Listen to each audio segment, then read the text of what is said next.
Early start today, guys. It's a little bit earlier than I try to do, but we're gonna try something a little different today. Nothing too crazy. So, um, I've been wanting to do some draft stuff for a minute now. So we're gonna start a bit earlier, and then what I'm gonna do when we transition from NFL into draft stuff, I'm gonna stop the broadcast so it automatically clips the NFL stuff, so I can just upload it in its entirety. And then I'm gonna just restart it like immediately after, and that's going to automatically clip the draft stuff. So when I upload it, it's separate instead of trying to upload however long it is. Yesterday was about 3 hours. People had a lot to say. I had a lot to say. We did review the film a little bit. We talked about some of it, but it was really more or less just more set of micro, like actually going into the film, is more macro thoughts on the entire game, which I do appreciate. I appreciate everybody's feedback that they're giving. Um, so we are going to try something a little bit different this week, and we are also at the start of this. I'm going to just kind of go over just a couple things that I found interesting, at least. If you guys missed the game last night, the Chiefs won to go to 5-0. Your only two undefeated teams are the Vikings and the Chiefs.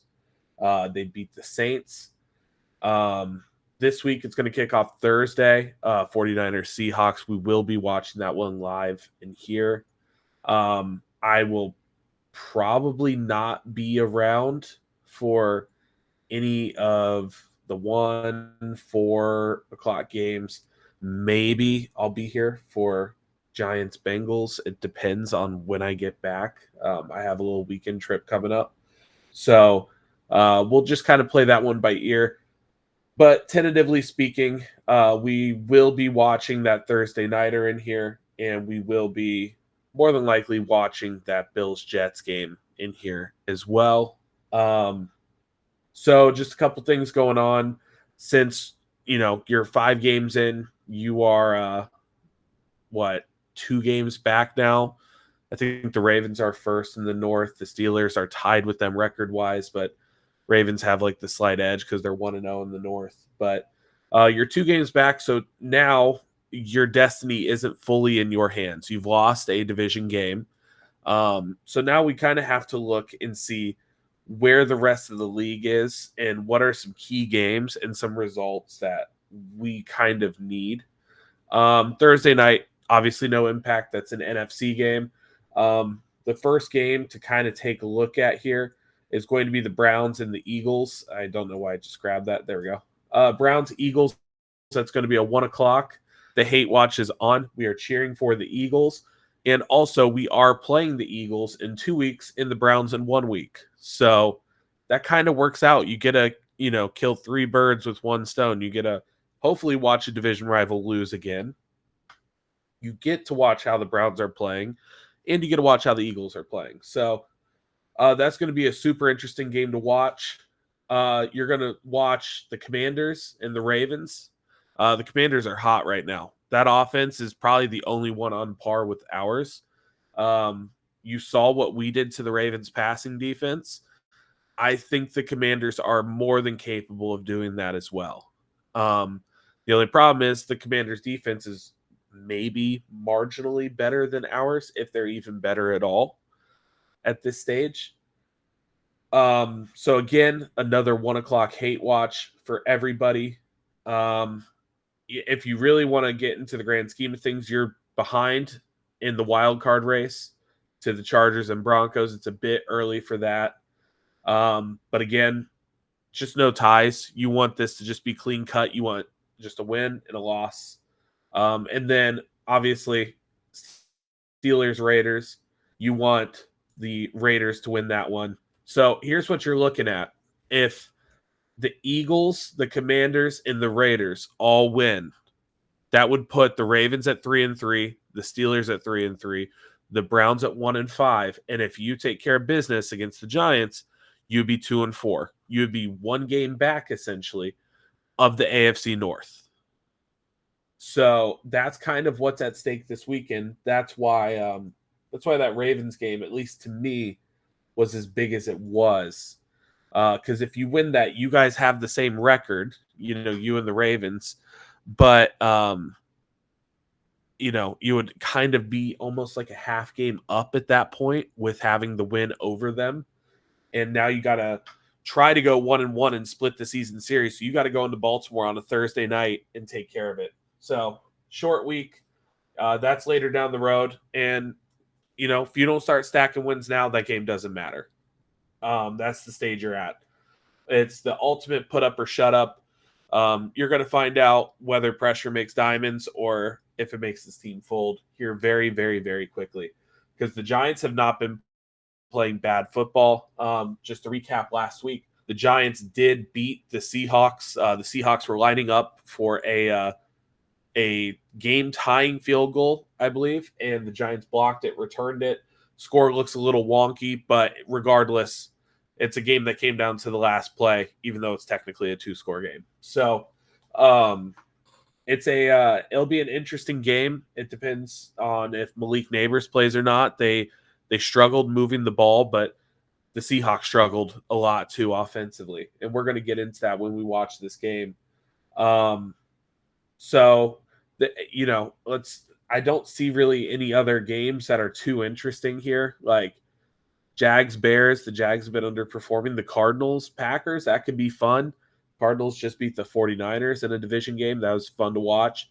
Titans, Colts, Joe Flacco plays. Texans, Patriots. The Patriots are not the same Patriots that we played. They have so many injuries, and their season has really gotten away from them. They've fallen off the rails, especially with that Jabril Pepper stuff, which is one of the bits of NFL news I want to get to.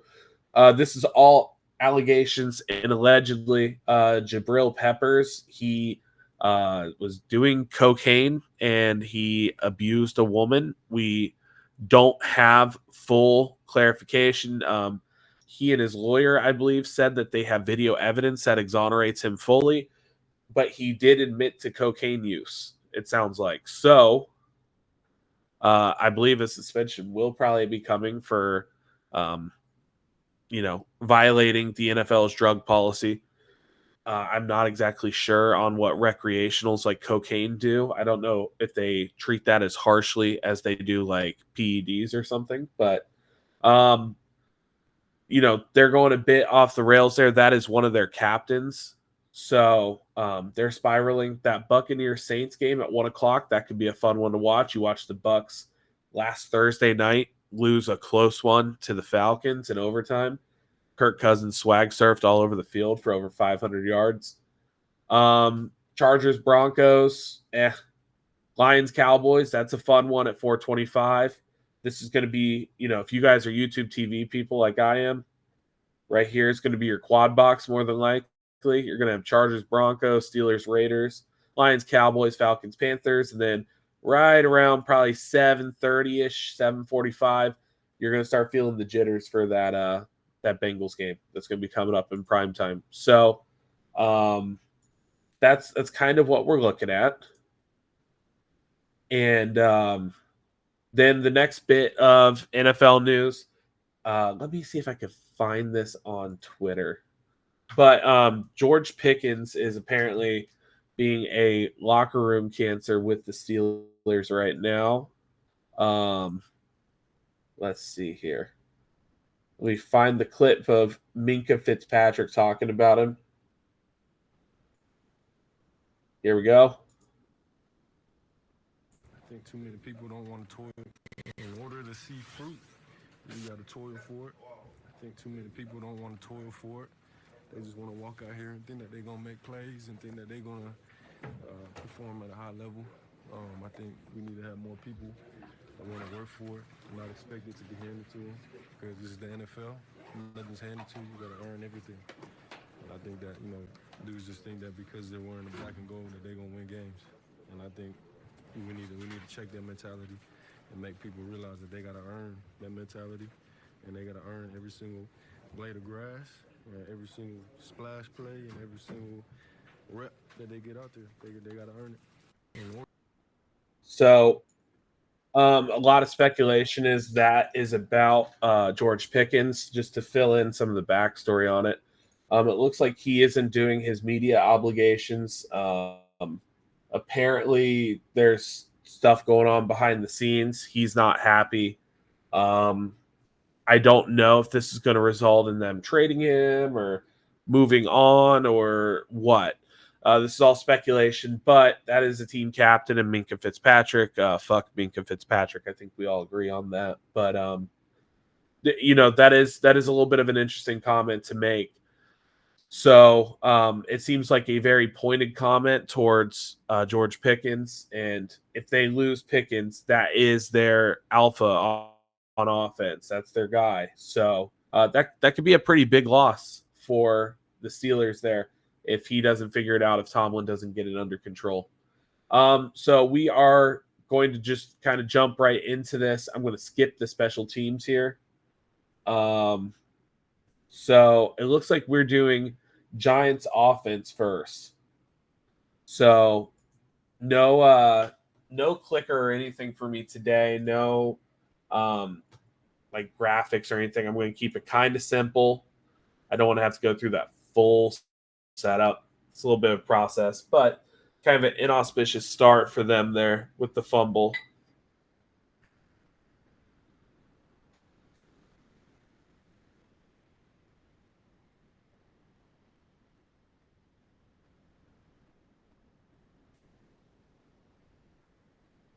That might be the most Daniel Jones play I've ever seen. All right, so second, you're backed up. This is without Malik Neighbors as well. Malik Neighbors did not play on Sunday. They are not afraid to run the football with Daniel Jones, with their QB. Get some positive yardage, set up for a third and manageable if you want to take a shot at it, or just kind of get some breathing room for a punt here. But that fumble kind of fucks everything up you want to do offensively.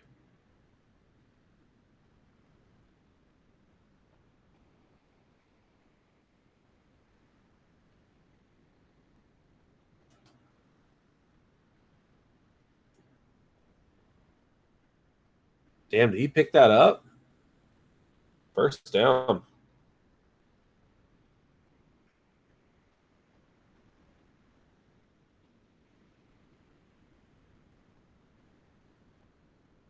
So just a check down and a couple bad angles, and he gets the first. If I remember correctly, this is also without their starting running back as well. I'm blanking on his name right now, but we did have him. I do have him on fantasy, so they execute the screen. Devin Singletary, there it is. They execute the screen really well there.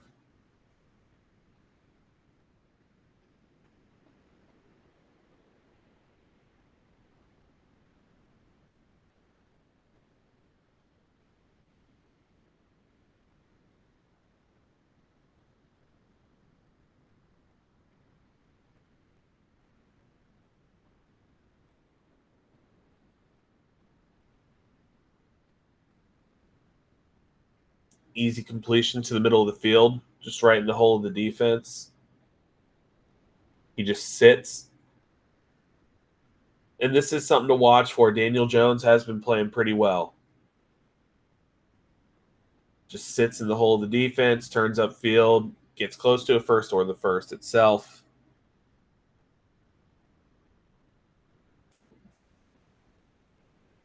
Again, more pre-snap motion.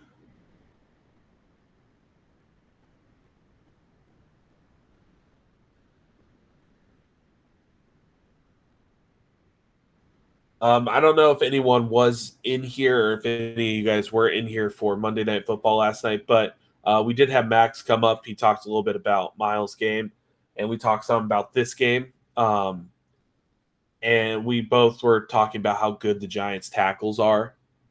That is going to be a matchup to watch.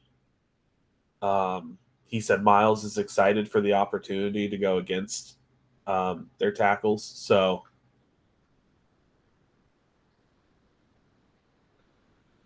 That's a hell of a gap they open.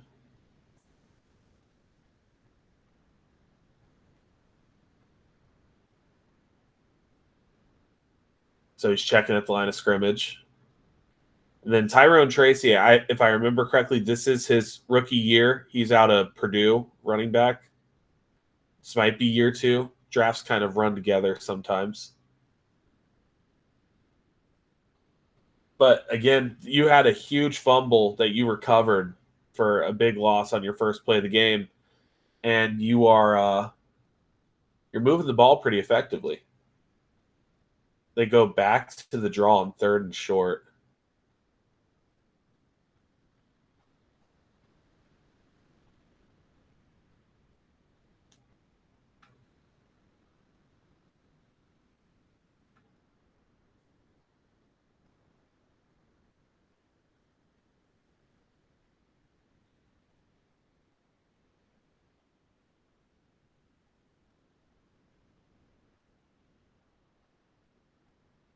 Okay, they want to go for a shot. That's a bad drop.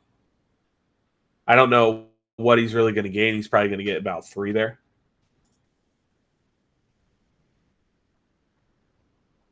And shout out to everyone who's watching this on replay. I know last night I heard there's people who either watch it on here or on the YouTube channel because they aren't able to come in the mornings. Sorry, guys. This is just better for my schedule to do it this way earlier in the day. I even started this one up much earlier, but all right, so they go 5 wide here. Just a good, simple completion. That's going to help on 3rd down quite a bit. It's something to watch for. Just if someone wants to remind me in chat or just, let me know. Next time they go 5 wide, I want to see if they continuously take just short to intermediate passes instead of deep shots out of 5 wide. I feel like that's kind of their MO with Dable.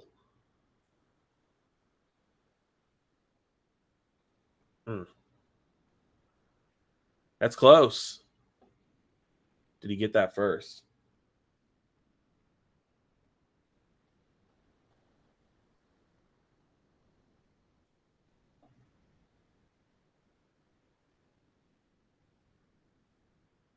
Now, Slayton, I'm not too worried about, and watch, he'll probably just go nuts against us.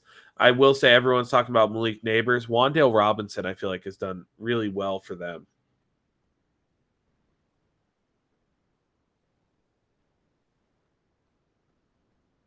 Great play by Daniel Jones.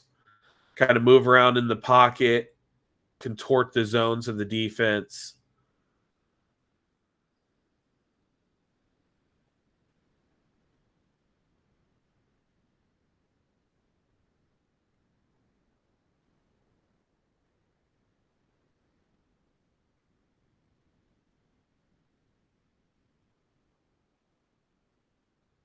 All right, so you're 1st and goal now.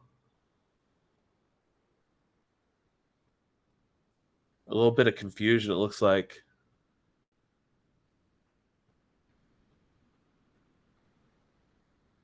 It's a tough run for maybe a yard, 2.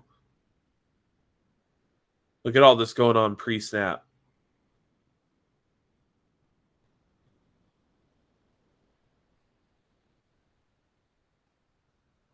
I feel like he had a better gap inside there. He probably is not scoring a touchdown, but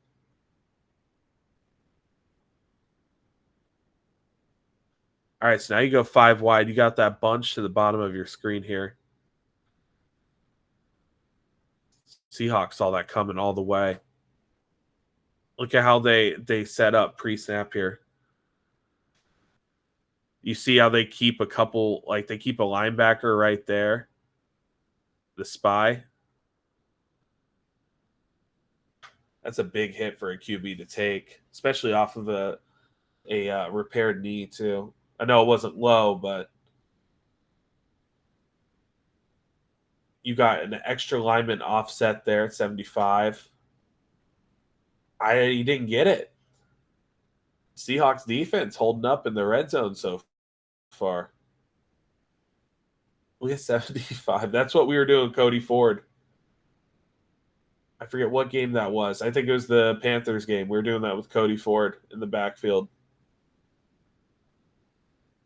All right, so fourth down, they're going for it.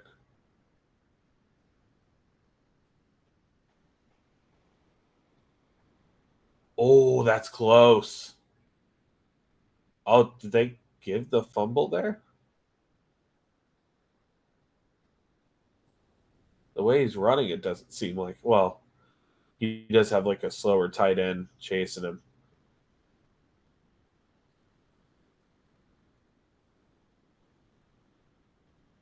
That's close, man. That's close. I don't know how they score that. Here, let's see. Let's cheat a little bit.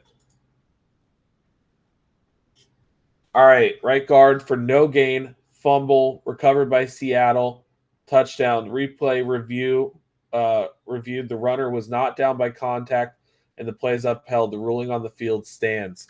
So Seattle gets a touchdown there to go up 7-0. Wow, what a play on fourth down! And see, these are the things you miss when you're either at an NFL game and you can't watch all the other games, or if you're driving home from one, like I was for this.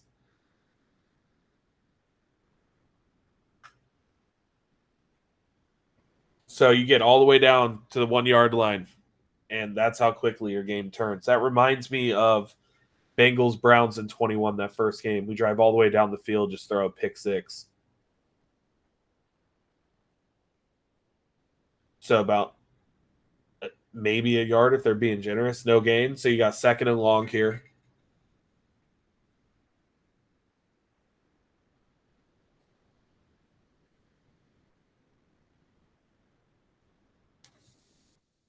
I'll say this: Daniel Jones can run the ball. Thank God it's not a Lamar Jackson type quarterback back there. Like, just watch him on this read. Boom, keeps it. Then he's not Lamar Jackson. He's got a little bit of athleticism. He's not Lamar. So thank God we don't have to deal with that again. So that guy is a headache for defenses. So third and long. Good play by Seattle. Get off the field there.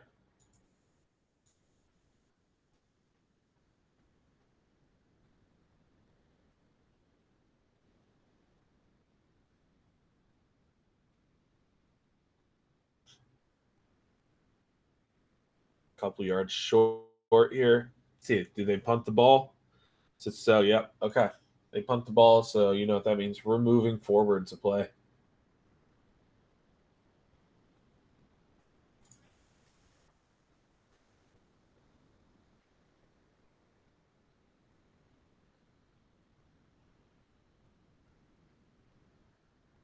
A lot of zone reads.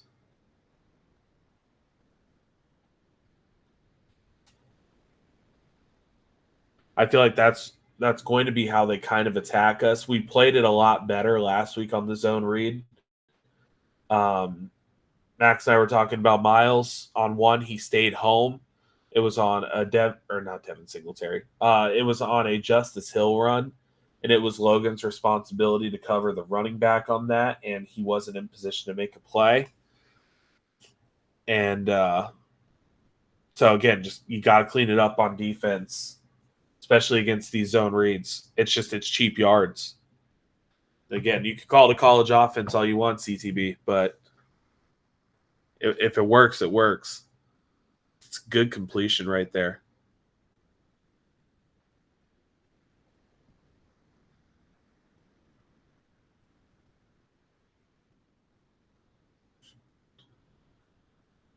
And he keeps it there.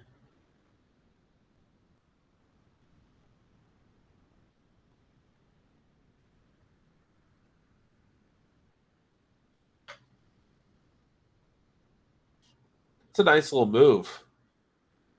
But I feel like they kind of had that really well scouted there. Just that cutback by Daniel Jones was enough to get the first.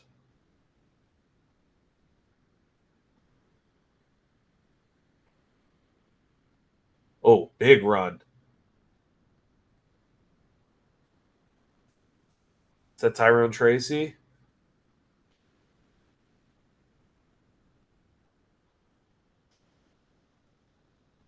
See what happens here.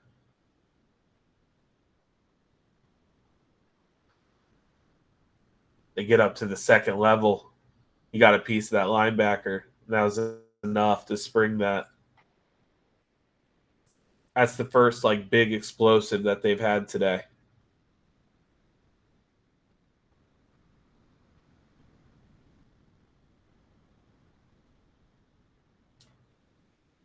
Okay, stopping for a couple. Good bounce back from the defense.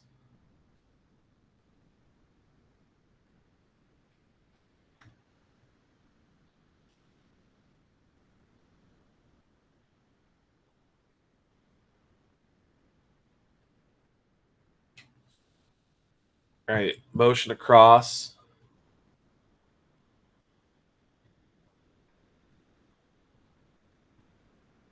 Play action.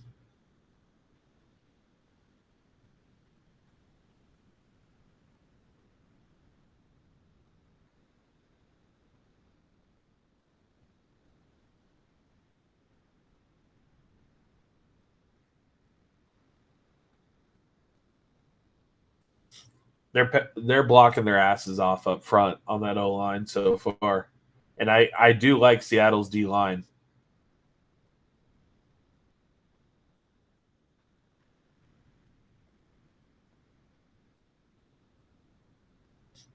There goes Daniel Jones. Tough run. They're first and goal. See if they cash in this time.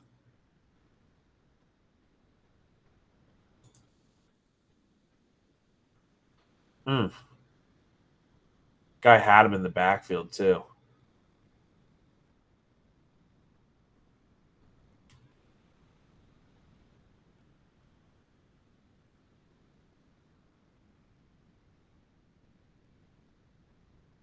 Their play action.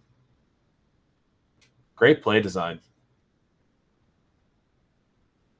It's a good throw too. Like he leads the ball outside.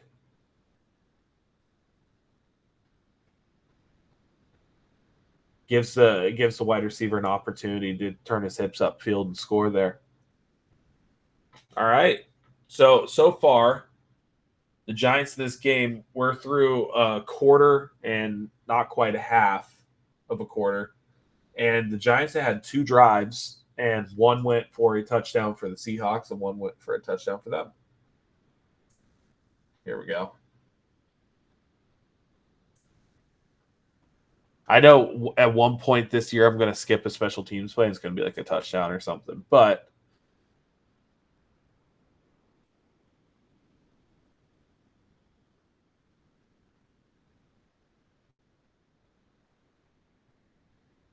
was it the Jets or the Giants who got John Michael Schmitz?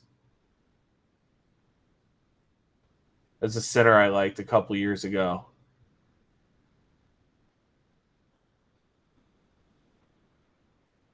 Trying to look for the back of the center's jersey here, and I just can't see it.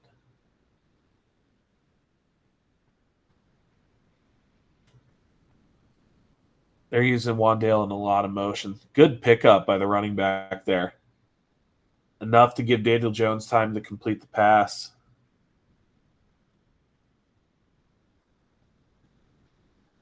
Watch this blitz pickup. Not the cleanest, but again, he got a body in front of him. He slowed him up. Didn't let him touch the QB. Job well done.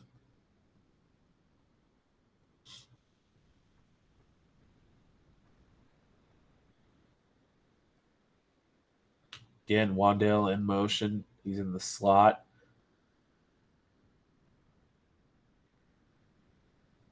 He got away with a little bit of illegal contact down the field. The Seahawks did. Look at him in the slot run this route if the camera doesn't cut it off for you. Oh, it does cut it off. They got a tug at the top of his route there. Past 5 yards. So you line up with a 4x1. You got Wandale running throughout the entire formation. It's a lot of eye candy there for a defense.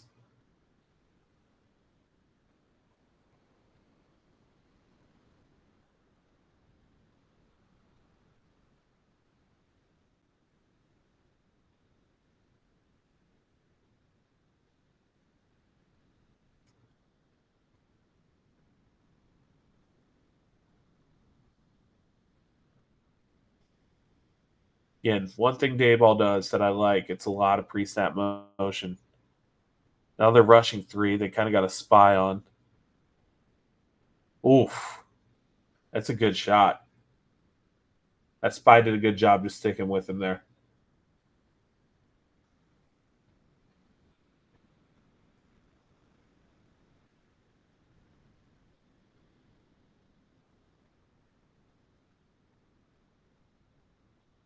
Good job flying to the ball there.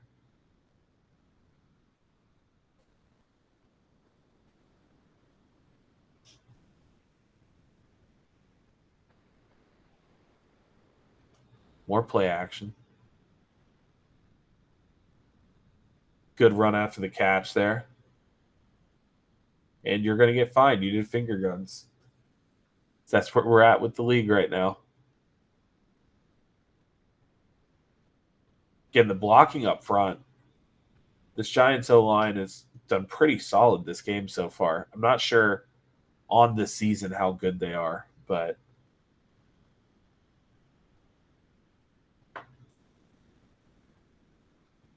flea flicker.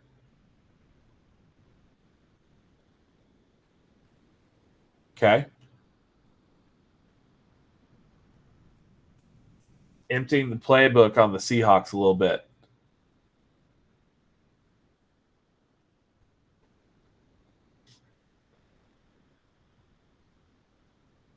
With a guy like bearing down on him, Jones was able to keep his eyes up and just kind of get it to his oh shit guy there.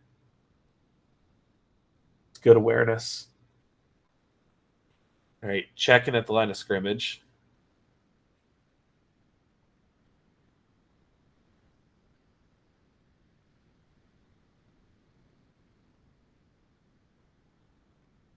Check into a run that gets you a first down. There's that Duke education. He's a smart guy.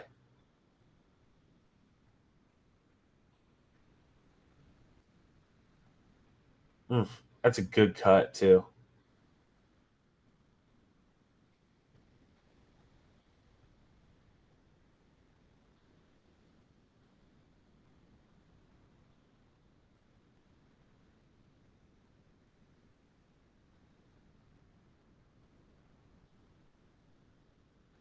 He gets a little timid there.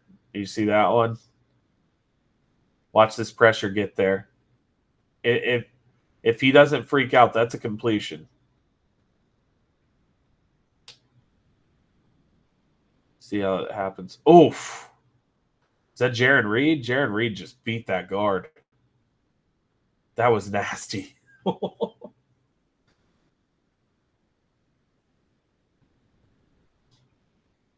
So you got trips at the top of your screen. You got a bunch there. I feel like when they go 5 wide, a lot of times it's a draw.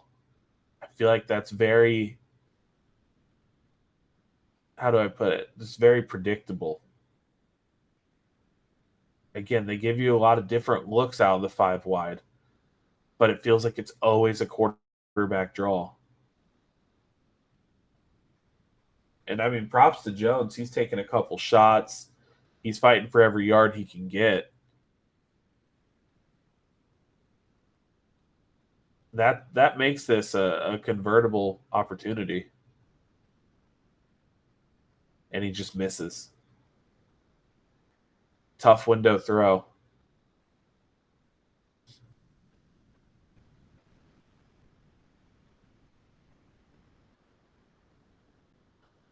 That's not even actually that tough. I thought that was a tougher throw from the other angle. No, that's a pretty easy completion. They just kind of sped him up a little bit. All right, here we go. So they make the field goal. So you are that actually kills the whole first half, basically. All right, we're already into the third, guys. We're moving. That did not.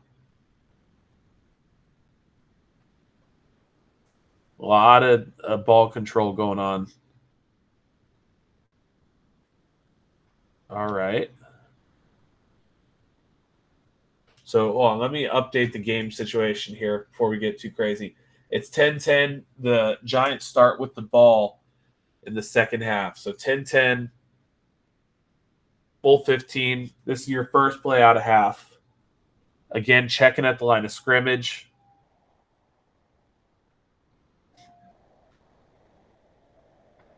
'99 held up real well there.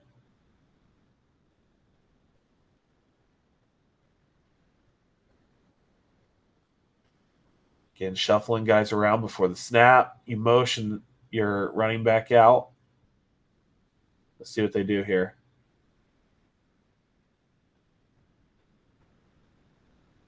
Okay, so out of 5 wide, if I'm counting correctly, that's only the second pass out of 5 wide all day. Every other time they've gone 5 wide, it's a QB draw. It's kind of like Luke Fickell when he was at Ohio State with Braxton Miller. They went 5 wide. You know he wasn't going to let Braxton throw it that year.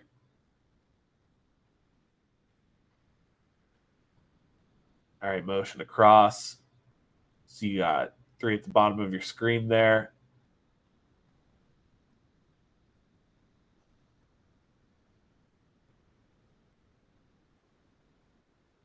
Wow, and he dropped it. Let's see this throw. That looked like a solid throw.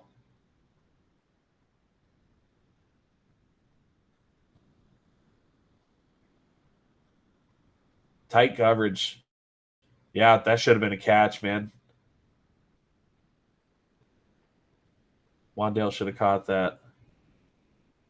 All right, so first punt of the game for the Giants, right?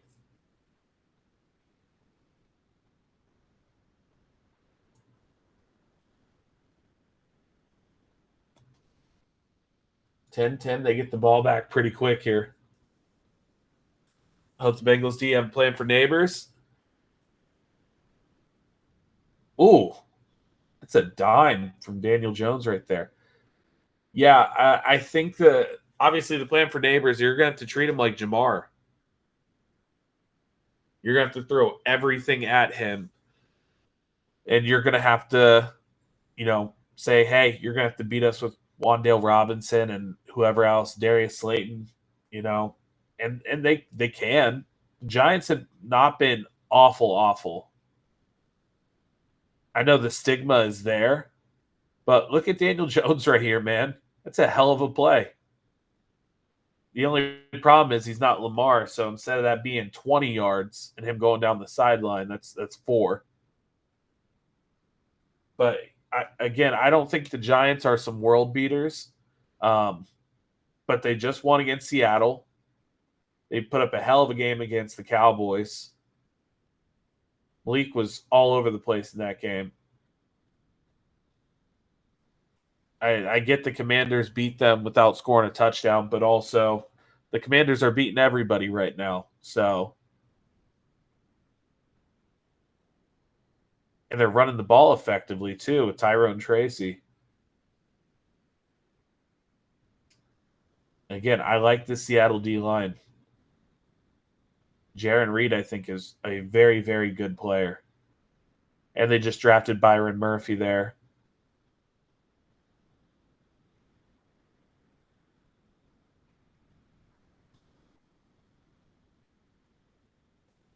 And obviously on the outside, they have Devin Witherspoon, who they just drafted high, Tariq Woolen.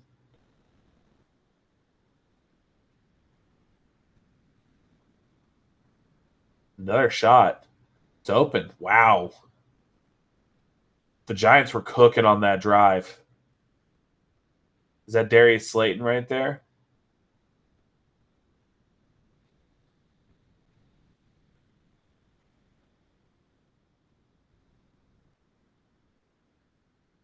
Mm, what a throw. Well, I mean, what a play design, too. That guy's wide open. All right, so Giants are up 17-13 now, getting the ball back. They were up 17-10. Seattle drives down the field, gets a field goal. So offense, you're back up. It's a one-score game. They start with a huge run. They are moving the ball so effectively.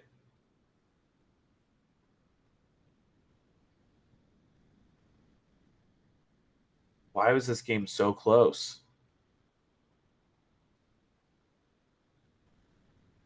Well, I mean, they did spot him 7 on offense, I guess. So we'll take that into account.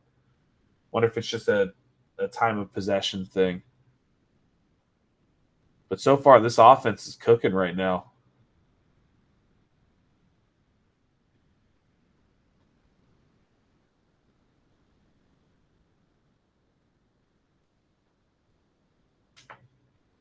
Bengals defense might have their hands full, man.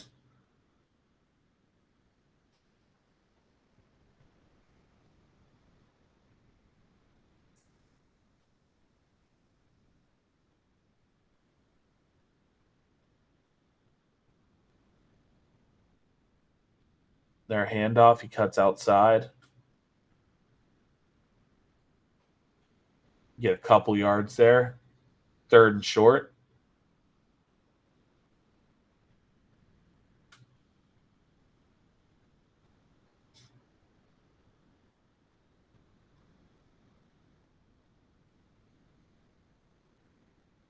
He's shifty, man. Tyrone Tracy is shifty.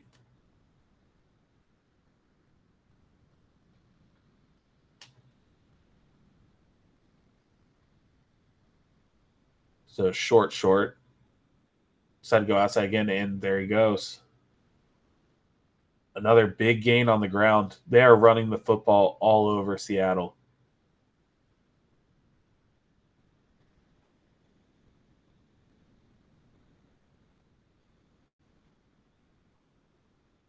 Good vision.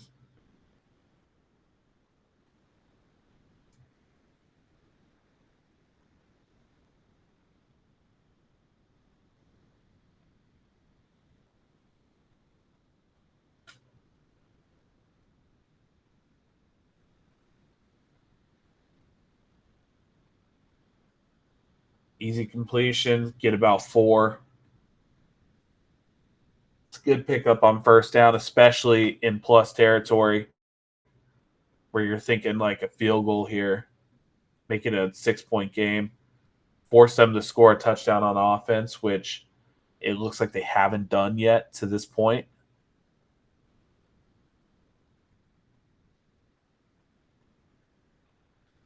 So you got 3 to the top of your screen, motion across.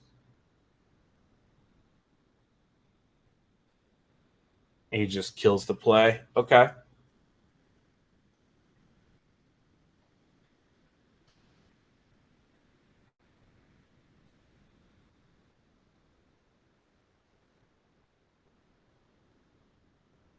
Yeah, it just looked kind of discombobulated up front there.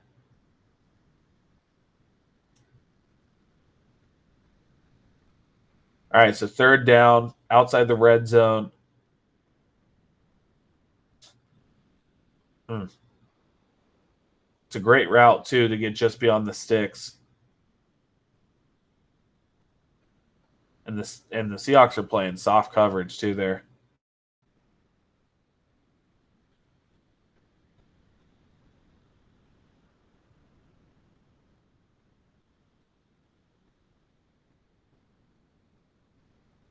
All right, so still pick up a first down before scoring a touchdown here.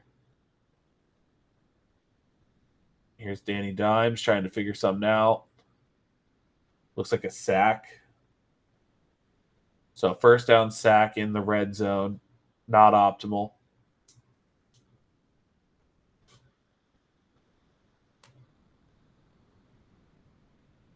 Is my chat still broken? Tiger Kingdom said, yo, our run defense was actually pretty good, wasn't it, on Sunday? I think getting Sheldon back this week for the interior pass rush will make our interior pass rush a little bit better. Finally have everyone back on the defensive line so the rotation will be good. Tiger Kingdom stuff is not showing up for me. That's so weird. Sorry, man. If I missed anybody in chat, the only thing I've seen so far is Burrowhead and Vike Life. Let me go ahead and pull this up on my phone, see if I can read the chat off of there.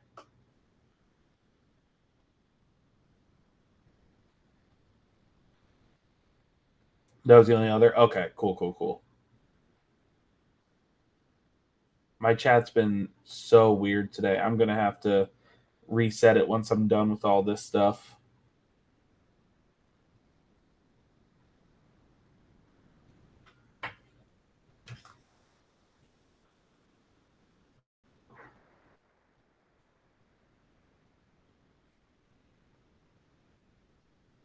I kind of like it this early in the morning. It's a little quiet in here. I do like when people want to be active and talk, but I think the quiet really helps for the people who watch the replays here. So they end up settling for a field goal in the red zone. So that puts them up to, what is that, 2013. So you make it a 7-point game here. I did my math wrong. No surprises there. I did not go to college for math.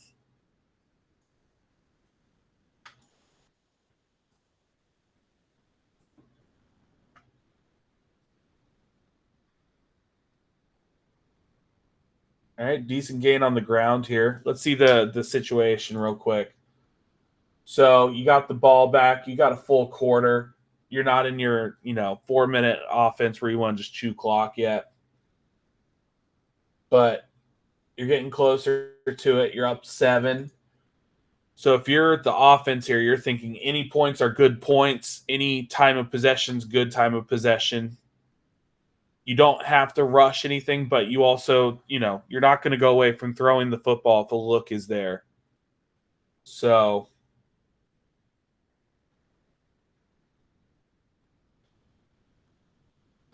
opposing film studies is always quiet. It's watching your own film that gets hectic. That is true. That is very true.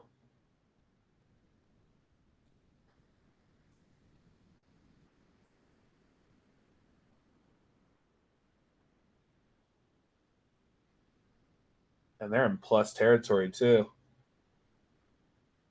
Good game there.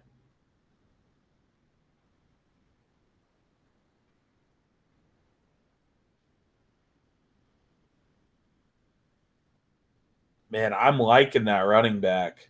I'm liking him a lot.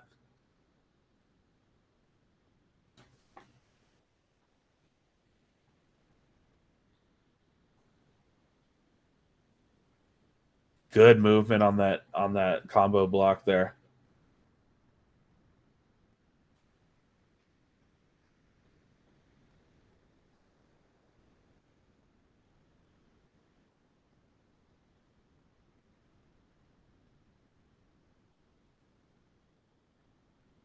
Okay, incomplete. So third down here.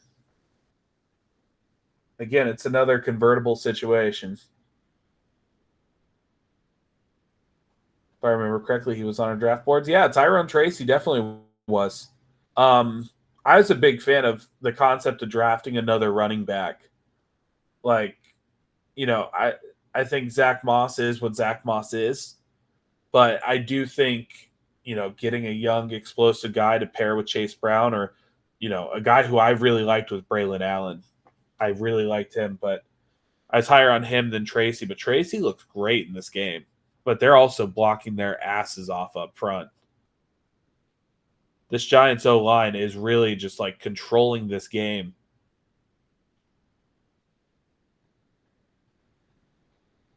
Like they're not getting home with 4. But there is an incompletion. So Giants setting up for a field goal. This is making a 2-possession game.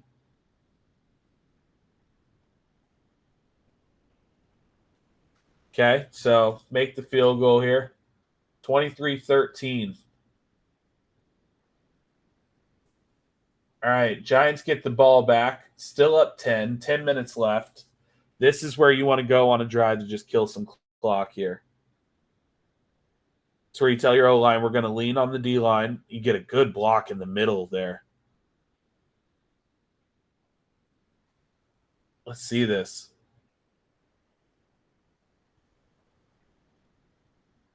I think it's 74. Ooh! That's a good block.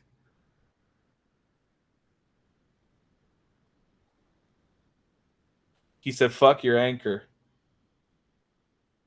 All right, so 5 wide. Let's see. Do they throw? They do throw. And Daniel Jones misses him.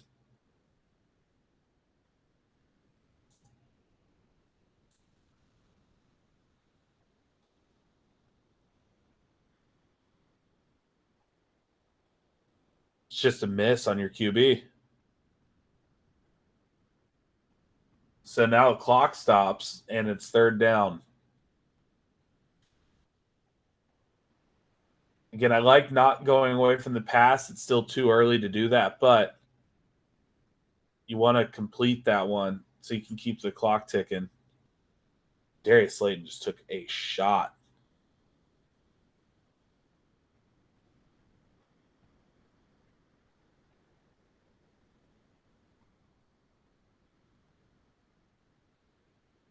I love that kind of double mug look. They show it, and then they end up not bringing those two in the middle of the field, but they bring the nickel off the edge.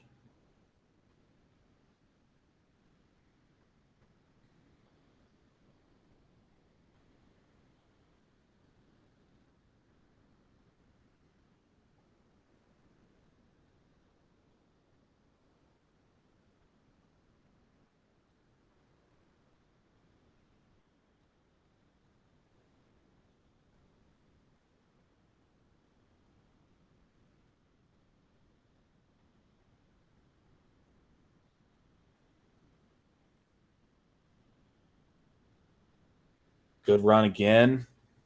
Again, just tick, tick, tick. Take all the time off the clock.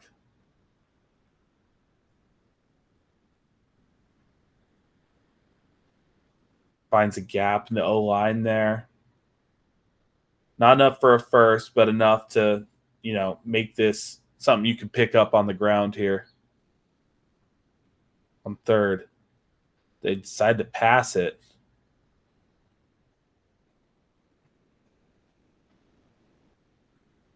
I like that play. I like that play by Daniel Jones there. Just get an extra, 30, 40 seconds off the clock there by staying in bounds. Yep, just drop. That could have been a flag. That was pretty sketch. Okay, so game situation. 6 minutes, up 2 scores. Sound familiar? Seahawks go on a scoring drive, and the Giants get the ball back with 2 minutes left. Again, a couple first downs wins you the game, depending on their timeouts. I don't know how many timeouts they have. They have the 2-minute warning for sure. So there goes the 2-minute.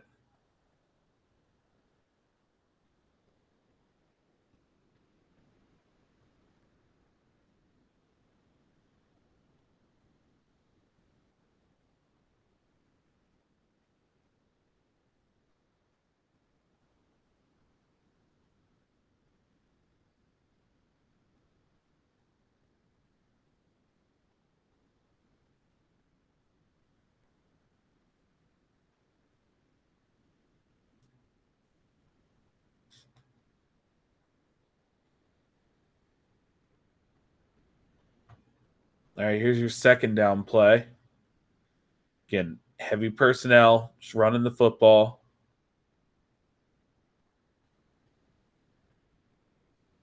They have a timeout. They're going to burn one there. You get a couple yards.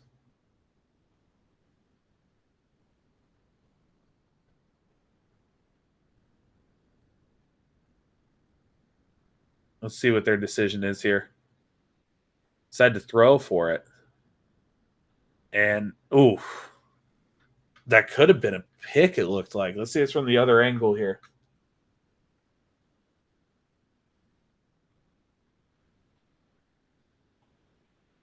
The other thing is that stops the clock. But, no, okay. But you stop the clock there. So, yep, so they had some timeouts, obviously. Good morning, Kyrus. Welcome in, man. So they decided to throw for it on 3rd and longish, about 3rd and 6, 3rd and 7. They saved Seattle a timeout, I'm presuming. And now you're punting the ball back with the minute 51 left. And now they block that extra point. They go for the 2-point. They just kneel on 2-point conversion. Okay. Just kick the extra point. Just be normal. Were they going for a scoregami? And then, you have a kickoff. Seattle, is trying to convert. They get the ball back. They kneel it out. So, flip to the defense real quick. I think this is going to be more of a one-for-one watch. I feel like Seattle's defense is better than ours. I didn't want them to return the – I get that. I definitely do. You're thinking like worst-case scenario there. Because if they return that kick, yeah, I mean, that would make it a one score. Yeah, I get that. So Seattle's offense, they have 3 premier receivers. They have a DK Metcalf, JSN, and they have Tyler Lockett. They have Kenneth Walker, who is one of the most slept-on running backs in the entire league. I will say we have better receivers in terms of like Jamar is much, much better than DK, and T is much, much better than Lockett or JSN. Take your pick there. I think maybe wide receiver 3 versus their wide receiver 3 is a conversation. At this stage, I would say JSN is their 3. Him versus Yoshi. I think Yoshi's good. I think JSN is arguably better. He's got a higher talent upside. They are better than us in the running back position with Kenneth Walker. I do like a Charbonnet as well. This is something we couldn't really say a lot of times last year, so I'm excited to say it. I think our O-line's better than theirs, and I think our O-line is better than a lot of teams in the NFL, and that excites me. That's something I'm very happy to talk about. I'm always happy to talk about good O-line play for the Bengals, so hopefully next year I get to talk about good defensive line play for the Bengals. But obviously much better at the quarterback position. We have Joe Burrow. They have Geno Smith. But Seattle's offense, it kind of mirrors ours in certain ways. So let's go ahead and take a look and see what Seattle does here. It looks like they struggled to score. Their defense spotted them 7. And DK drops it. First play of the game. But how nice is it to be able to say the Bengals have a better O-line than a lot of these teams? Never thought we'd see the day. Here we are.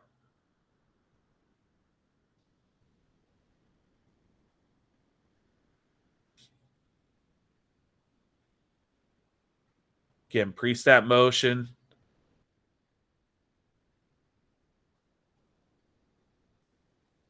Getting the ball to DK again. I like it. After we watch the film, before I start the draft stuff, we'll go over like the personnel on both sides of the field. We'll go over a depth chart. We'll go over injuries and stuff. I kind of blanked on that at the beginning of this because I was doing like the other just stuff that's going on. And that George Pickens stuff is crazy. That's a really interesting thing to look into. Again, a lot of shuffling before the snap. 5 wide. And then you get a false start on it. Damn. Am I crazy to say the edge is more important than interior D-line this upcoming year? No, I don't think so. Man, as long as, and this is all I'm going to say, as long as that first round pick is on the D line, I think I'm good with about damn near anything. If it's an edge rusher, cool. Sign me up. I'm so in. We need more juice off the edge. If it's an interior D lineman, because that's how the board falls, I take that too. I as long it sounds like your head is in the same place that mine is, which is we need to just fix the trenches on that side of the ball. I feel like our corners are kind of being hung out to dry by some poor safety play and some at times really bad defensive line play. So I think Miles has got some juice, but let's get another young guy in there in that edge room. I'm cool with that. Got edge, IDL, corner, safety. Yeah, that's pretty much how my board's looking right now. That is pretty much exactly how I would attack this draft. Motioning Metcalf across again. I love the stack formation because you can build off of that. If you have that guy who's higher up, like you see how they used, was that JSN or is that Lockett? But they used him to drive up through the field and try to create an opening for DK Metcalf. We were doing that a lot week one, and then we kind of moved away from it. But that's really good coverage there. Really good coverage. But I do like that stack. I like that concept when we run it.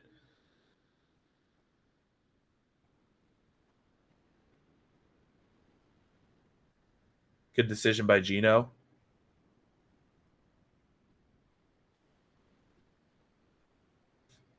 Who are your guys right now, Kyrus? Who do you got for your draft board? Like, obviously, you know, we're going to say like Mason Graham or Kenneth Grant or somebody like that. But those guys, I think, at least one of them's going top 5. Hopefully, we're not picking top 5. Hopefully, we're picking 32. But, you know, if we're picking somewhere in the 20s, maybe a Deone Walker from Kentucky. Oof, that's tough. That's tough on special teams. Your punter gave you one there. Tough play, but it's got to be made.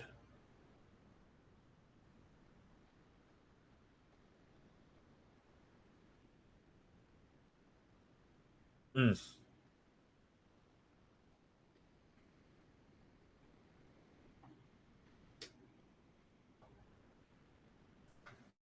All right. So, see what happens here. Oh, this is the fumble return for a touchdown they got against the Giants. Not giving up on pick 32? Absolutely not. Gun to my head right now, it's Deone Walker for me. Deone Walker best suits at 3-4, but honestly, I'd run a 3-4 next year at the talent we have at linebacker. Yeah, especially if you pick up another linebacker in this year's draft. I do see that. I think you could potentially work him in a 4-3, him pairing with the Chris Jenkins on the interior.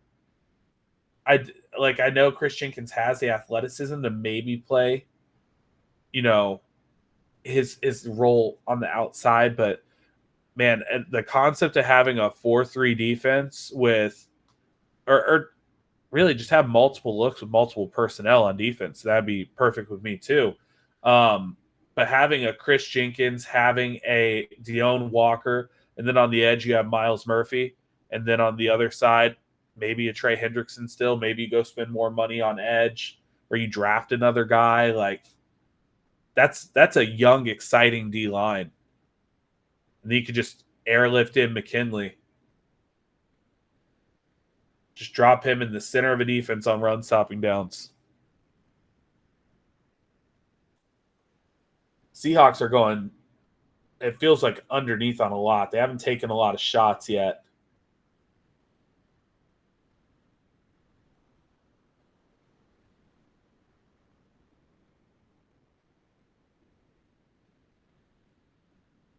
Well, and then, you know, I said it earlier for people who weren't here. I'm doing a little bit different today. I'm going to end this once we're done with the NFL stuff, just so playback can automatically clip it for me. I can upload it because I found out last night people watch on the YouTube when they miss it. So then we're going to do. I'm going to start it right up, like right after that, and we're going to go right into the draft stuff. So just kind of treat it like a double header almost. And then this gives me a day off tomorrow from playback to go spend time with my wife. And then Thursday I'll be back. Bengals won't do it, but Malachi Starks. Oh, yeah, the safety. Yeah. I've watched him. My draft board right now is very rudimentary. I'm going to show it to you guys. This is like my V1. I haven't added like everything. I'm still going through Feldman's freak list from a couple years ago, because some of these guys make it one year and they don't another. And that's just information I like to put on there. Finding some of their birthdays is a little difficult right now. So working on getting all that information. Obviously, once we get some Raz scores back, I'm going to add Raz there. I'm going to probably do like a mid-season and post-season, like where I would grade them in terms of my round projection. Ace is going to be doing his stuff as well, his prime. So it'll be interesting to see. But this draft season, I feel like this D-line class, this interior D-line class, is so strong. It is a good time to have needs at D-tackle. Might suck in season, but next draft season, I think it'll work out for us. And on top of that, another just kind of sneaky thing I think the Bengals could do, get a running back, man. Like, there are some good-ass running backs in this year's draft. I think my pipe dream of getting Genty that late is going to go away, because bro's looking like a Heisman Trophy winner right now. He's got 1,000 yards before he even has 100 carries. And he's doing it to anybody and everybody. Oregon's defense, no problem. He ran through them. Like, there is no question about him, what levels he could do it against. He could do it against every defense. If you guys haven't watched Boise State yet, man, go watch them. That is a fun team to watch.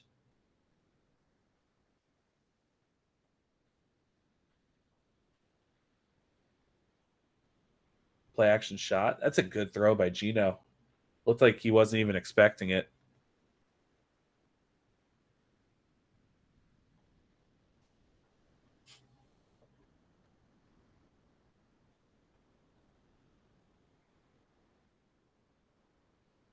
I know he just bobbled it. Never mind. That angle shows it. Wouldn't be mad at possibly getting a guy like ETN. I don't know where I have ETN yet. I've watched some, and he's had a couple plays where I'm like, okay, I see it, and then he's had some where I'm like, Tough throw by Gino. They just look out of sync.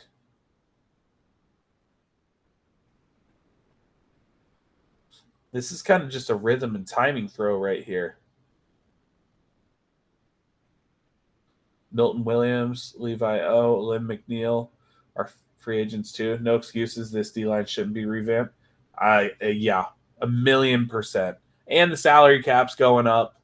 And it looks like you're going to be getting some guys off the books. I think this is the Sam Hubbard out. I think they're probably, at this stage, if you had to ask me right now, I think they're going to get out of Geno Stone's contract.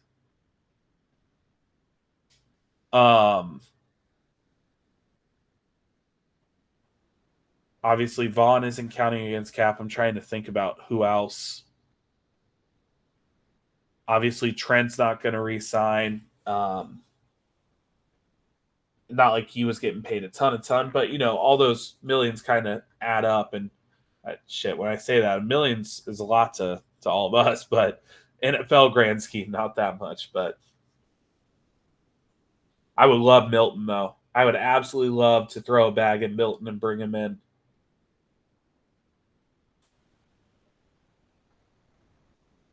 There he is. My favorite defensive player in the league, Dexy.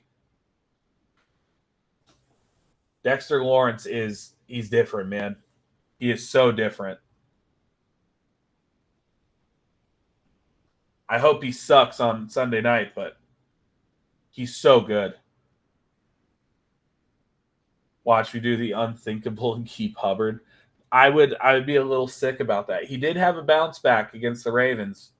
So maybe if he continues his strong play throughout the year, I would probably try to negotiate a pay cut with him and be like, look, man, we got Miles here. He's young, he's athletic. We need to start moving forwards with him.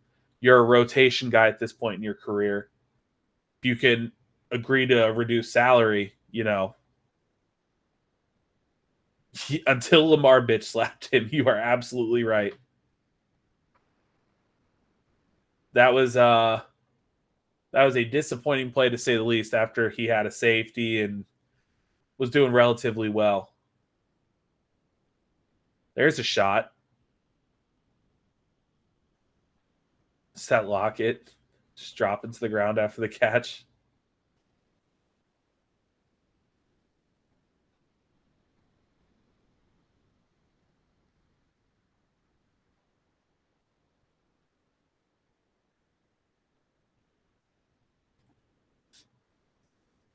I'm just so tired of seeing our least athletic DN playing Mike Backer on third down. Yeah. Third down, I don't want Sam Hubbard out there.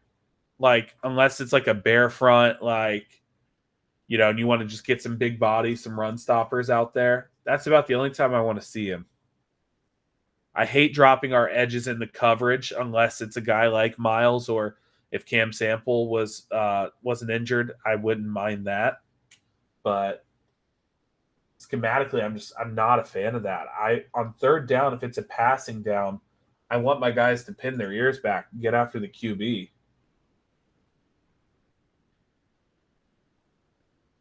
All right, so here we go. We're going to pick it up in the third quarter now. We had a couple special teams things here. 10-10 game. Seahawks get the ball.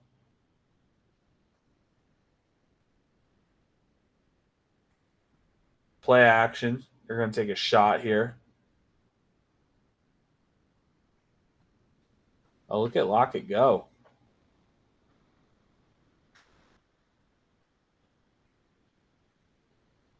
I know people hate that Tyler Lockett just drops to the ground like that. He's a smaller dude, and he made a couple guys miss. You realize there's nothing to gain on this play. Look, he's protecting his body. That's how he's able to play like this effectively this late into his career. It's because he's not DK Metcalf trying to run through 10 dudes and get stripped and the Lions go down and score.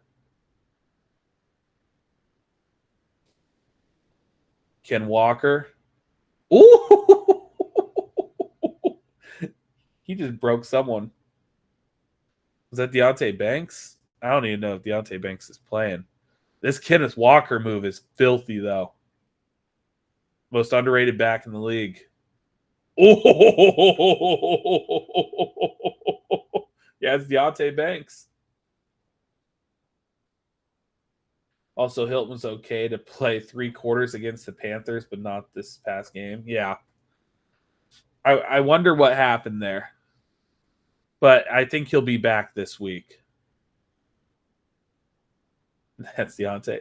Man, that move was disgusting from Walker.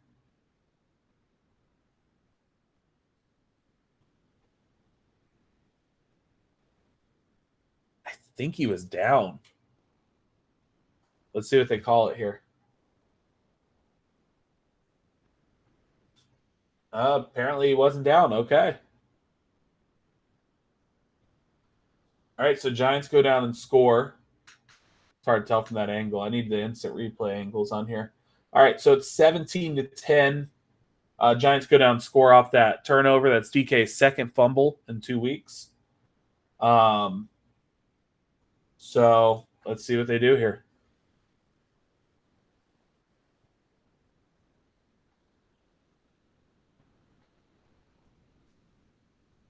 Get the ball to one of your playmakers. That's a good tackle on the perimeter there. Deontay Banks on a running back.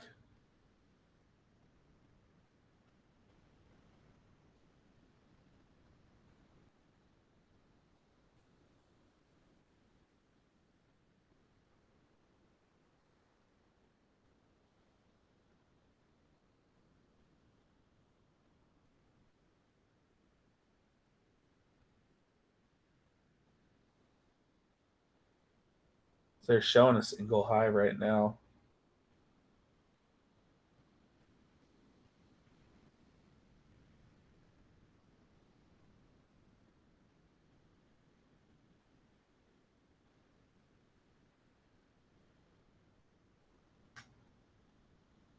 So penalty here.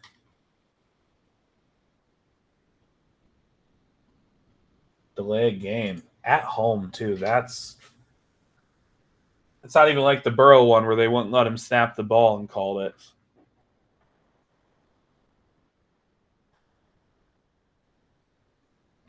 Nice play by Gino.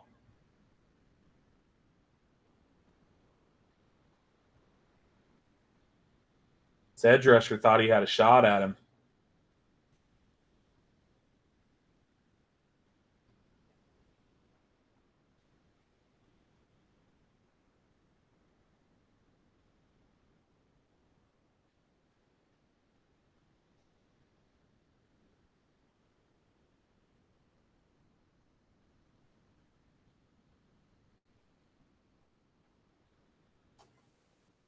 Did they ever explain why they did that?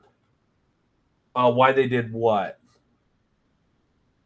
Not play Hilton or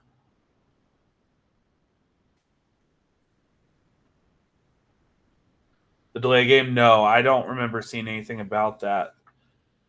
I just know when the play clock's running down and they're standing in front of the center, not allowing you, that's where you see them like, they do the motion to like restart the play clock.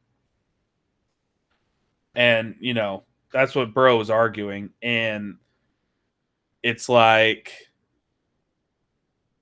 I'm not saying it ultimately didn't matter because we scored a touchdown on that drive to T. Higgins. But, how are you not going to reset the play clock if you're not going to let the guy, like, if it's late in the clock, you got to give him an opportunity to get up there and snap it. That just feels like the ref just saying, fuck you, you should have, done this or that. But the Bengals made substitutes, so they had to allow the Ravens the same opportunity.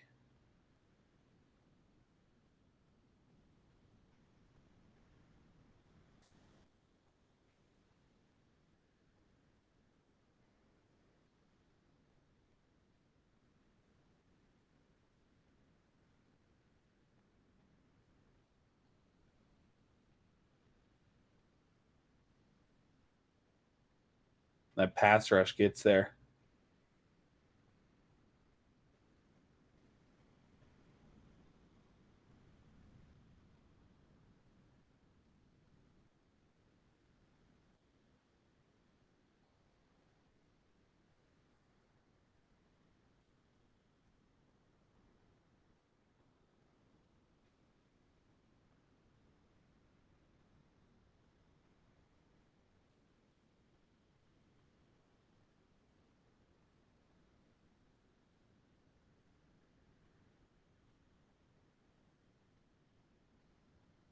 All right, here we go. You got a bunch at the top of the screen there. Gino gets a little flustered. That pass rush is starting to get there. The Giants D-line's pinning their ears back. This is just rushing 4. Man, he bent that edge so quick. Amarius is going to have his hands full of Brian Burns this game. This is going to be a test. It's going to be a big test for him.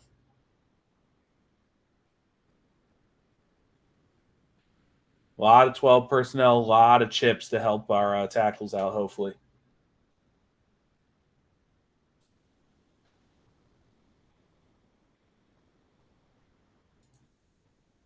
All right, here we go. Third quarter, down 7.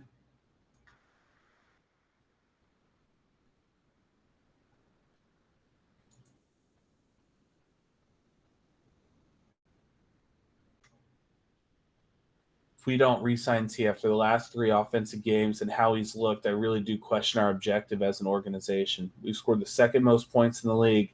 Even if we have a bottom 8 defense, we are at a minimum of 4-1. They show us time and time again they hold out on paying people. So is the time now to start questioning? Yeah, I mean, I've firmly been in the camp of paying T. Higgins. Cards on the table. I wanted to pay T. The trade request I didn't freak out about because, again, I knew they're not going to trade him.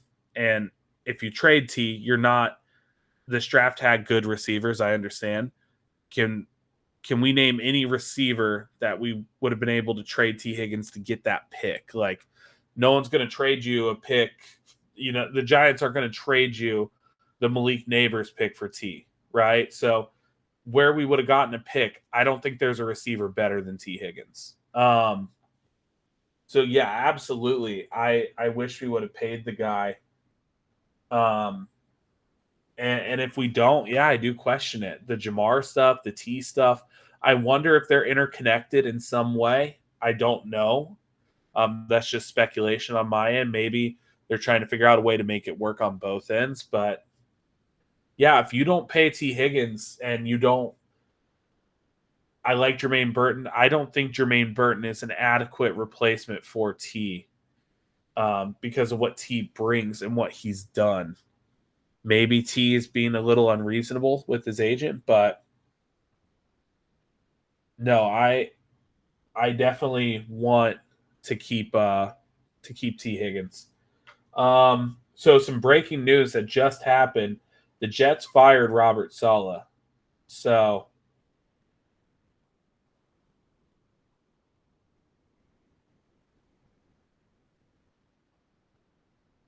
there you go. First coach fired.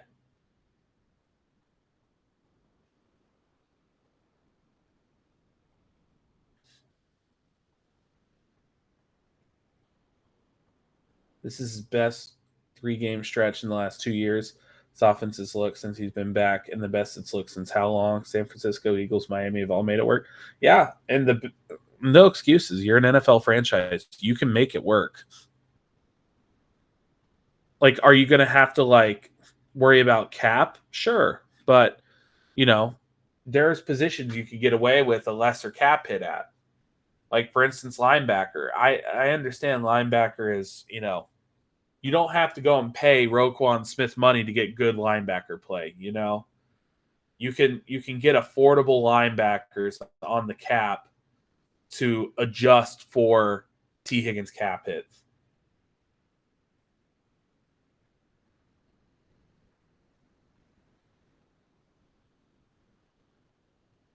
Oof.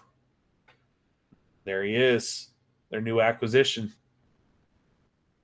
Running back, interior line, safety, tight end are prime examples. Yeah. You're getting great value out of all those positions right now. And your interior line is going to get cheaper as it goes on because, Teddy K's contract, he just got extended, but Kappa's going to be off the books. I don't think it's this year. I think it's next. I don't know what a Volson contract extension looks like. I don't think it's much. I don't even know if you extend him. You could probably just go draft another guard. There are guards that were drafted last year that are outperforming Cordell Volson. You know, you can find good guard play, and it looks like the Bengals are overcoming some obstacles in how they're scouting offensive line. That Mims pick has paid off. He looks great. There goes Charbonnet. Do we trust the front office to draft a guy to replace him, though? Volson, I do. I think replacing Volson is pretty easy. They draft Rutledge from Georgia. I know this team is serious. He's nasty. There's a couple guards I've looked at, which we'll go over during the draft stuff today. But not to discredit what Volson's done this year. I think he's bounced back and had a relatively solid season. But the bar is really low for him, and he hasn't been good. A couple years ago, he was rated the worst guard in the entire league. And if I remember correctly, statistically, he got worse in terms of sacks allowed in year 2. So I don't have the numbers in front of me, but replacing a Volson is not that hard. You just have to go get one of these guys who plays Power 5 football, a freak athlete who has put it on tape, and you'll be fine at the guard position, in my opinion.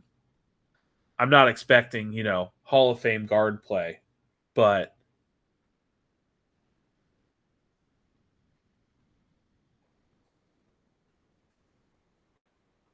I'll even say this. I think if, let's say you didn't draft Eric All, which looks like a great pick right now, and you went with one of those like centers or an interior O lineman in that spot, I think those guys could have challenged Volson for his spot.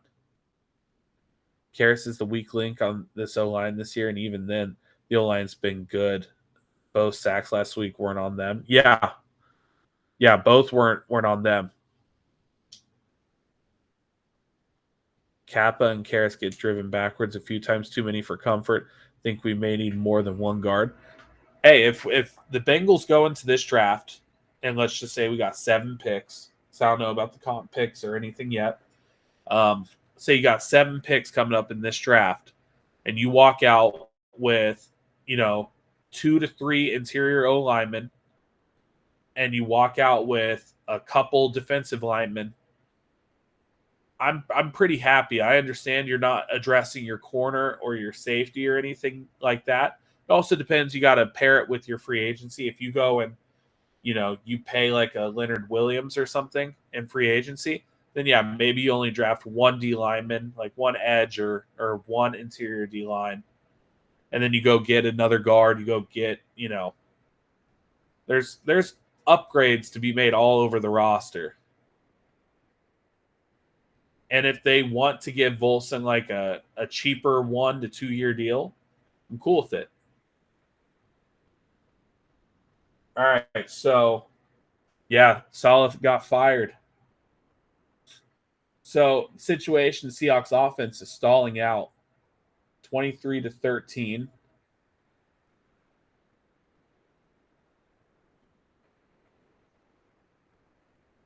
All right, so here we go. They get the ball back on their own 5 with just under 6 minutes left. So they got to go pretty up-tempo here. And that gets deflected. That Giants D-line is eaten right now.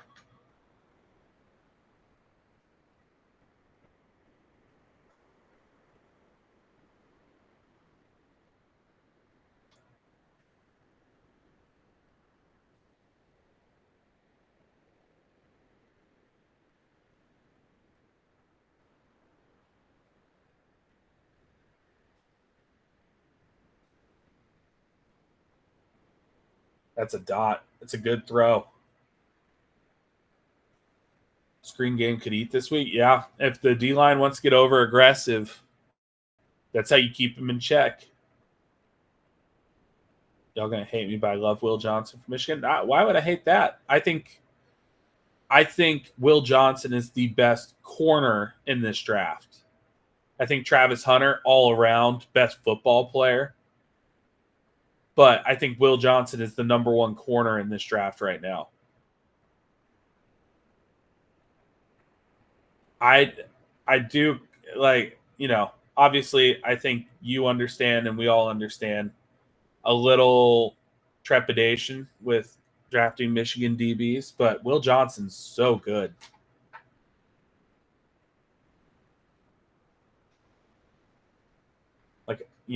Depending on how the rest of this college football season goes, he has a decent shot, depending on who gets the first overall pick, to be the first overall pick, So I don't think there's a quarterback worthy of number 1 overall.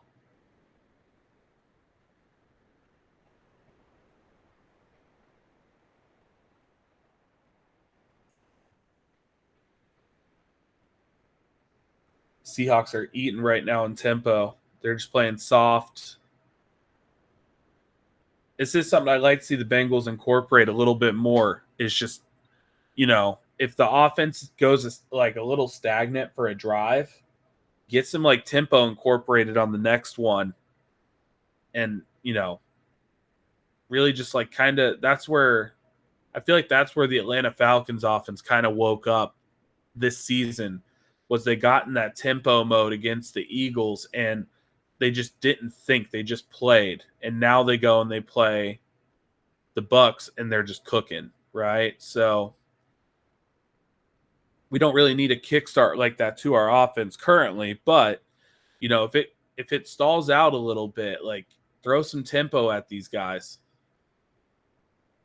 It also kind of neutralizes the pass rush a little bit if you're being effective because they're so, they're getting gas. They're out there for these long drives.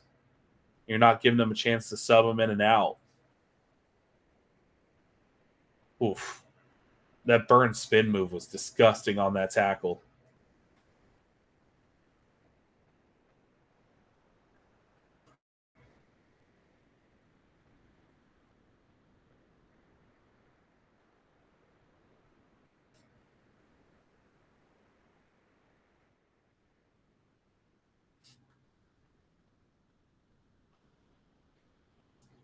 And keep going with the tempo.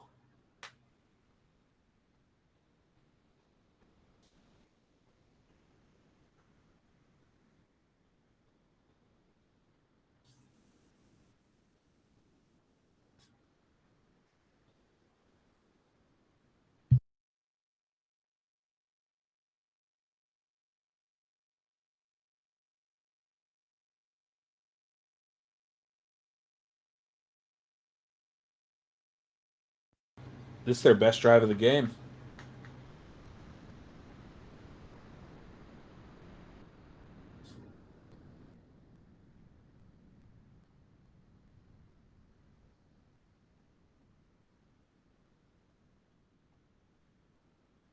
I know it's easy to clown him. I am a fan of DK Metcalf, though. I just like those kind of no bullshit receivers. He can be a bit of a diva and he can crash out, but there's the screen. Gets it up for a first.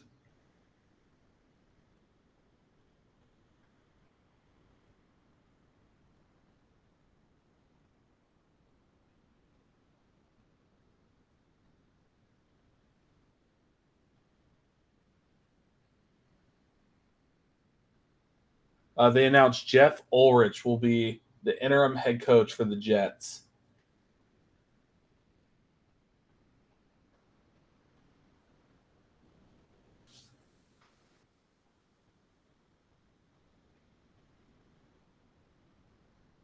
There goes JSN.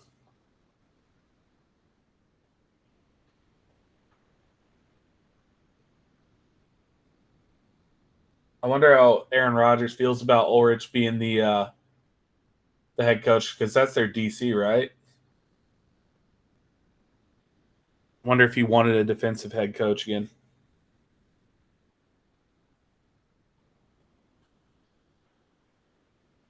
All right, you're in the red zone here. You need a touchdown.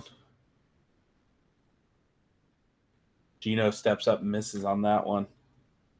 This is kind of what we wanted to see out of the Bengals defense a little bit, what the Giants are doing right now. They're not giving up big plays. Yes, they're moving the ball down the field effectively, but you're making them earn every yard, and that clock is just getting evaporated. It's just good control of the game.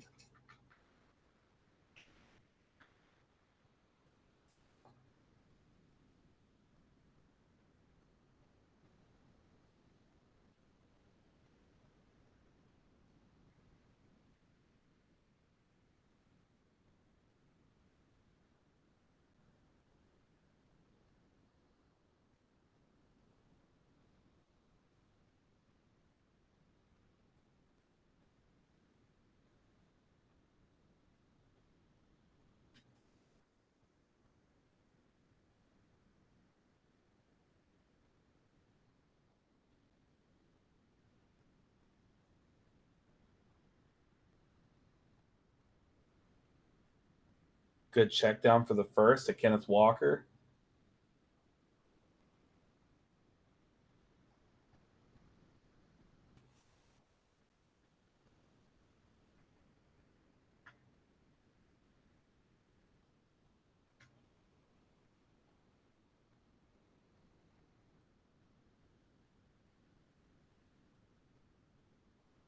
All right, so you got 1st and goal from the 5.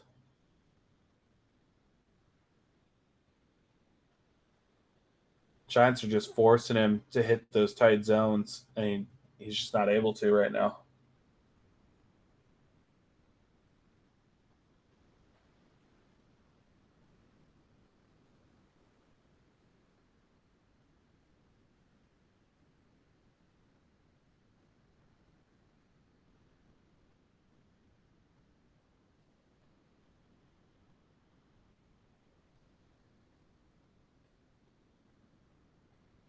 Way to stay in there. It's a big boy throw from Gino with that pressure coming.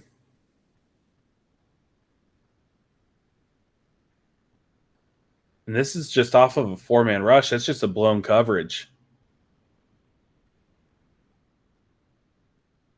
I thought they might have brought pressure on the first clip, but so they score. Now it's a 3-point game. You're on the plus side of the 2-minute warning here. So Seattle gets the ball back with the minute 40.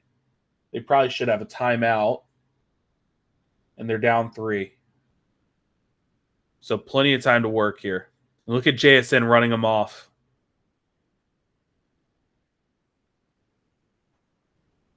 That play from JSN is so heads up. Hold on, let me go back to this. This is just one of those little things a wide receiver can do. Watch JSN down here. Or right here, sorry. Look at him go. He takes 2 guys with him. He just runs them off. It gives Gino more space to work. Just one of those heads-up plays. Ohio State, man, their wide receivers are pretty good. Ohio State, LSU, can't go wrong.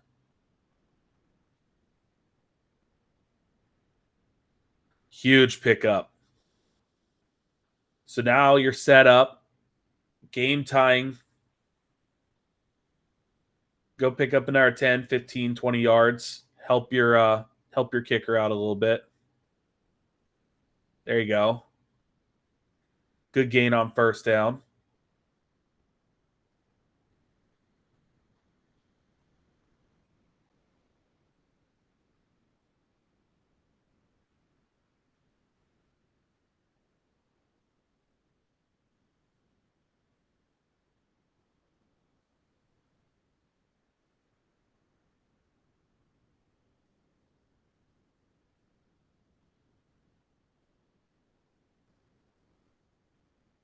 Take a deep shot.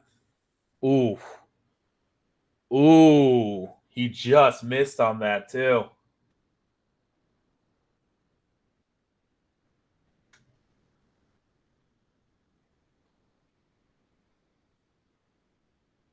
Ooh.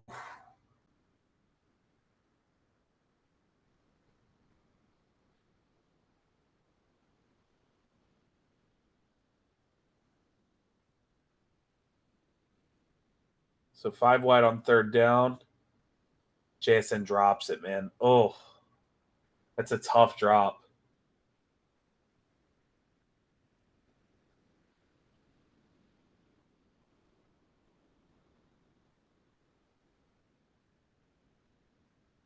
Damn. He had a 1st down in his hands. So here it is. Game time field goal.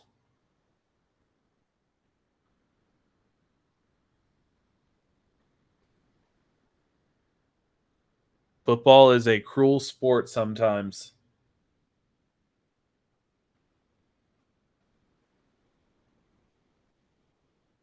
Sometimes it's just there to hurt your feelings.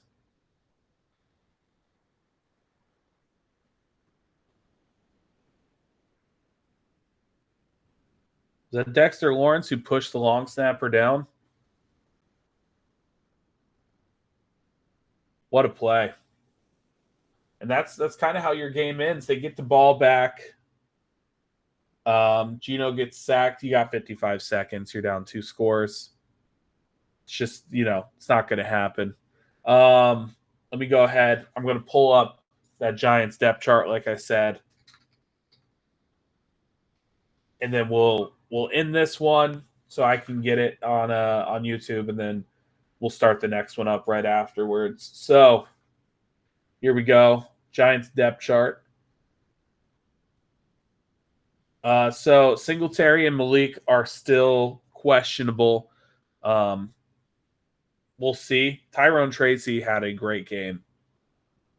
So that O-line, Andrew Thomas.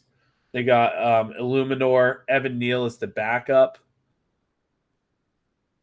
I know he didn't play the best times. I do kind of like Evan Neal, though. That's a good backup piece. There he is. Jam Schmitz, John Runyon, Greg Van Roten. A pretty solid O-line. Theo Johnson is their number one tight end. They also have Daniel Bellinger, who's made some plays. And then their wide receiver room, Jalen Hyatt's the guy who can stretch the field, but Wan'Dale Robinson is the guy who's been kind of feasting off of the attention that Malik Neighbors brings. And then you got Darius Slayton as well.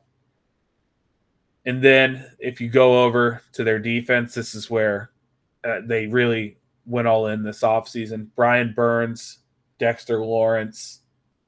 You got Kayvon Thibodeau. Tyler Newman. That's a good draft pickup, the safety from Minnesota. Deontay Banks is there. A relatively healthy team. Drew Phillips, I think that's the corner from UK, from Kentucky. But all in all, that's a pretty solid defense. Not a lot of injuries. Again, keep an eye on Singletary. Keep an eye on Neighbors. The Giants are. I know Giants fans don't have a lot of faith. They're 2-3. Here, we'll pull up their schedule real quick. Lost to Minnesota. Got stomped by Minnesota. Lost to Washington. That's the all field goal game. They beat the Browns. They lost a tight one to Dallas, and they just won one. This is a team who's been playing pretty well the last 3 weeks. This is a real legitimate test for the Bengals. It's going to be a test on Amarius Mims. Brian Burns coming at you is not easy. Pause, but they're a good team.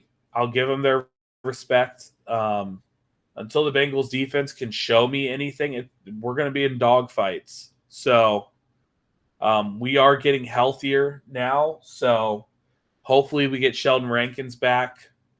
But the Giants O-line was leaning on that Seahawks D-line, and then the Giants D-line was really messing up that Seahawks O-line. So they're just a team who's built really well in the trenches, and when you have that as your foundation, you're going to be solid. You're going to be in these games. And they kind of shown that. Their last 4, they're the only games they've lost, it's been by a combined 8 points, So it'll be very interesting to see what the Giants what they do. They're going to look to establish the run game, and if they can, they're going to kill us with play action. So your safeties are going to have to be on it. A good pass rush negates a lot of that. So if our pass rush can get active, we haven't really seen it a lot this year, but hopefully this is the week. That's all you can really say. So what I'm going to do, I'm going to go ahead. I'm going to end this. Let me end it right now. And then I'm going to go ahead and just restart it right back up. And then we're going to go straight into college stuff.